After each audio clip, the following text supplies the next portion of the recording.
Why does Norwegian have two different standard varieties written form of Norwegian? Many countries have 2 official languages, 3 official languages, a dozen official languages, but not very many countries have 2 standard varieties written form of language, official, co-official across their country, in schools, in administration, without being spoken, in Parliament. How did this happen, and why? I'm Benjamin. Let's get into the video.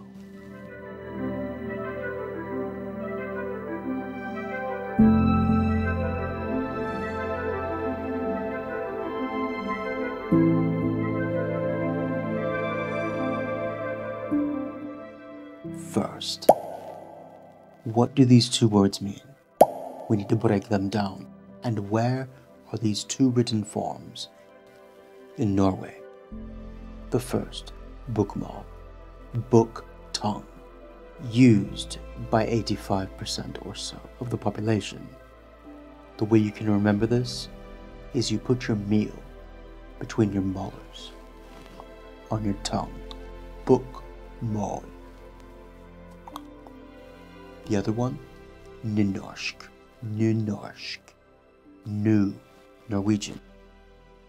As the name of this suggests, it's new, it was built. And bokmål, being from a book, this was from the official class. So their names give us clues as to what they mean. Now, where are they used? Nynorsk, only used by 12 to 15% of the population, but it has a solid territory in southwest Norway, around the fjord country. Probably the most beautiful part of Norway, and the most difficult to reach, the most broken up, the most diverse or varied, if you don't want to use the D word.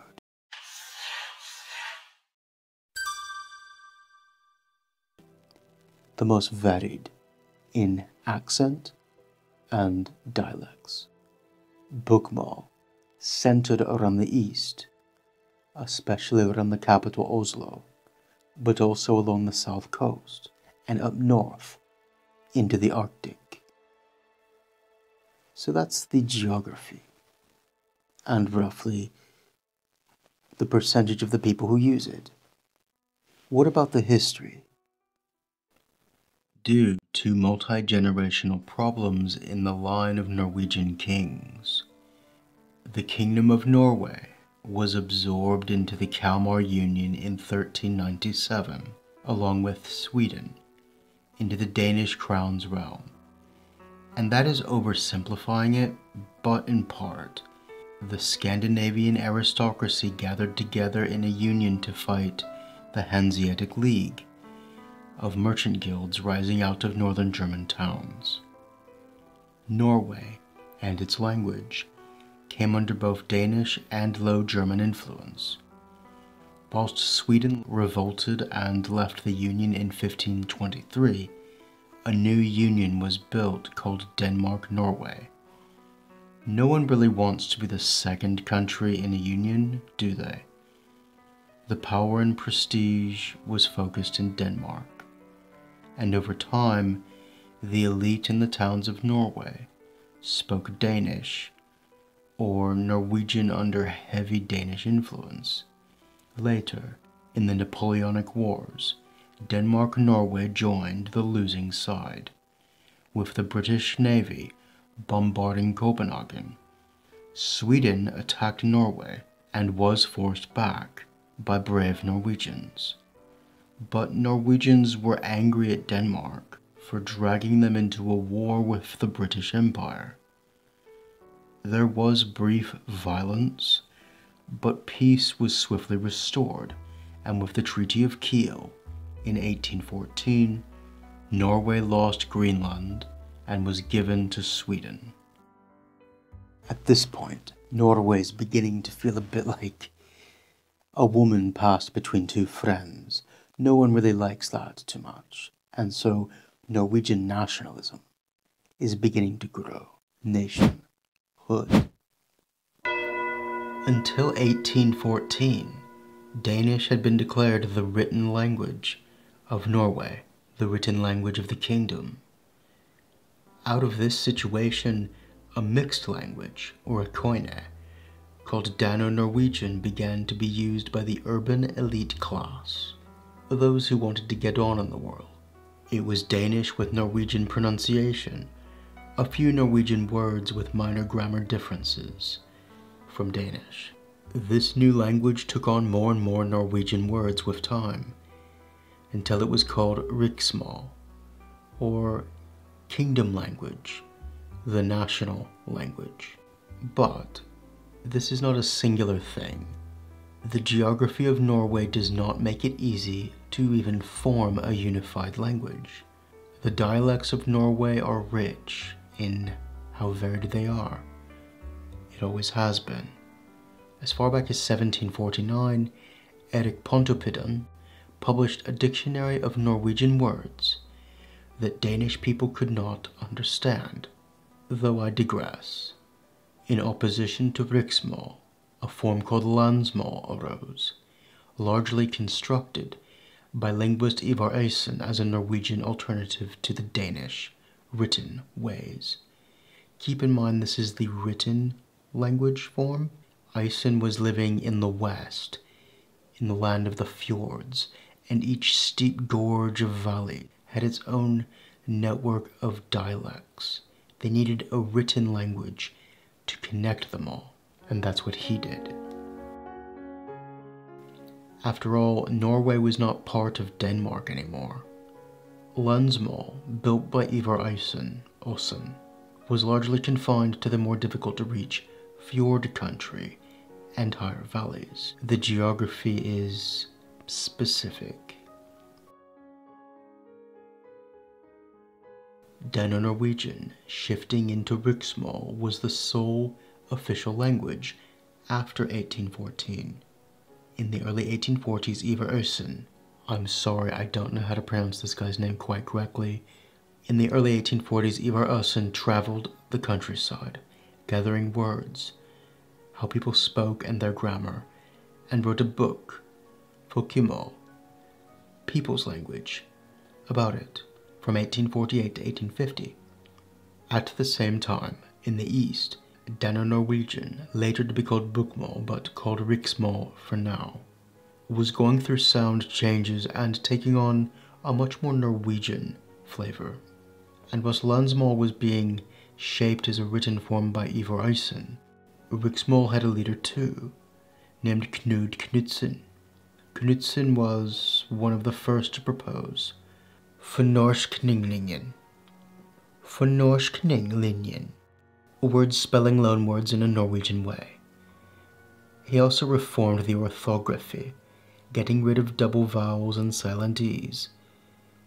English could do with that, actually, but anyway.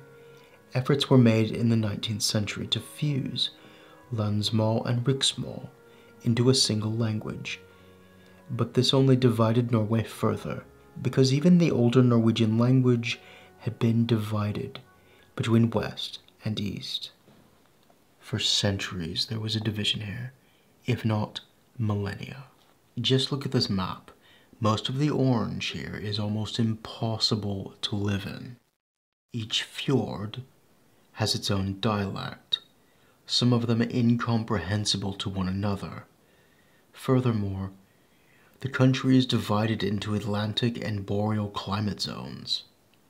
Land shapes culture and land shapes language, so it was not merely Danishization in the East.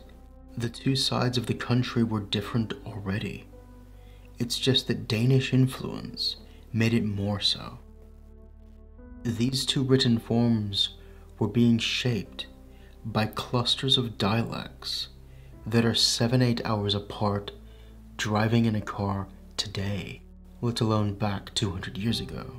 As the 20th century began, however, and Norway gained its independence, the two sides formed associations to defend their interests. Landsmål writers formed Norgesmålet in 1906, meaning literally Norway's target team. They have a compound word for organization, target team. I think that's great. Why don't more languages have compound words for things like that? A year later, those supporting Riksmål founded their own group, Riksmålsforbundet, literally the National Language Association. These two began competing over institutions and schools. Which written standard would shape the new independent nation of Norway? And it became a bit silly. To highlight how absurd this was, a playwright named Gabriel Scott Jensen wrote Babel's Tårn, or Tower of Babel, in 1911. This play was staged in eastern Norway and was about supporters of Landsmål in an area that would have used Riksmål. These people supporting Landsmål take over a small town and begin executing people who resist their language. Then, hinting at just how many dialects there are, the Landsmål supporters begin killing each other over what to call their country.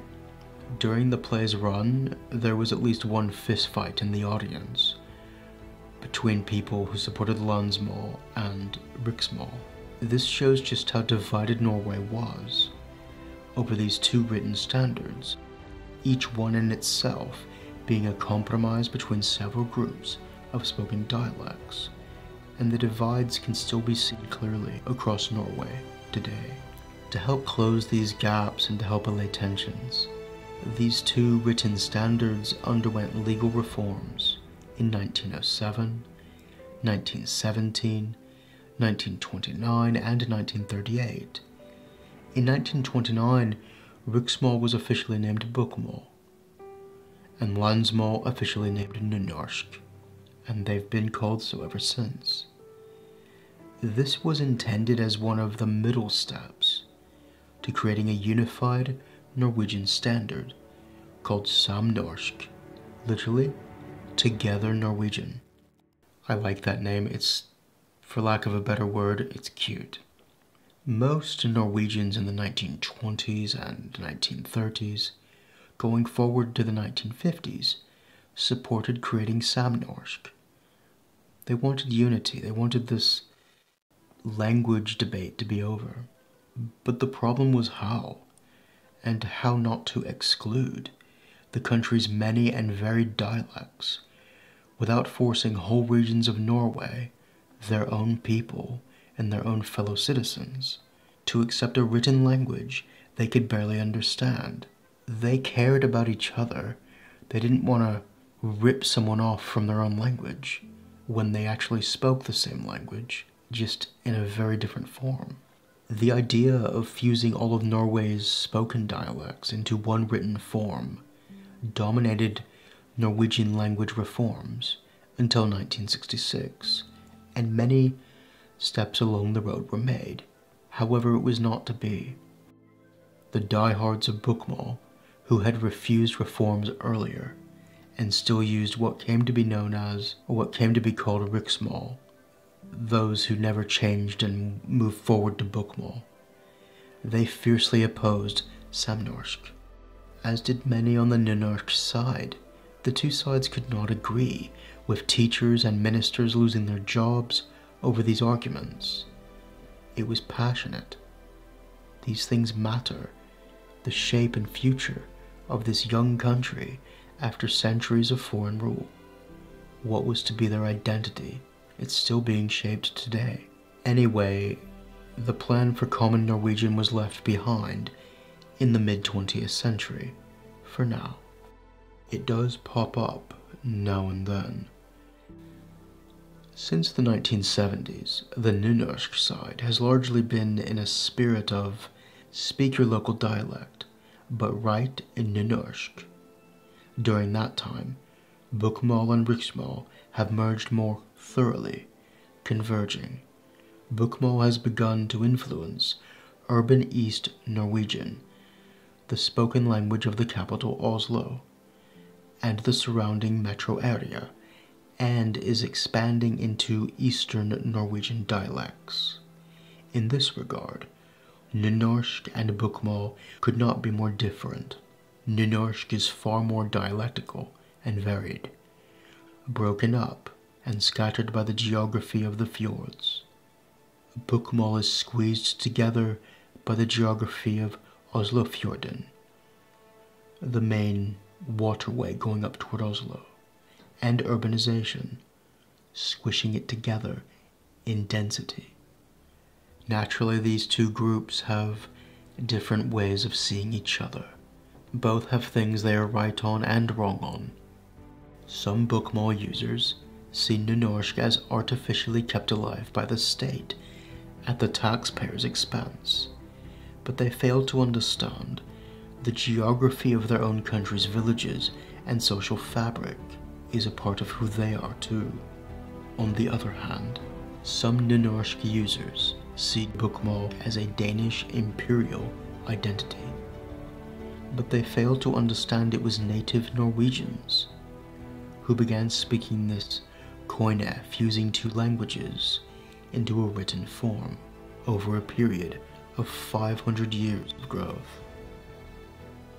And so both are valid, whatever the future holds. Your time is appreciated. Thank you. May I take this opportunity to thank my Patreons. On the screen now, Diolch am eich cefnogaeth. Thank you for your support.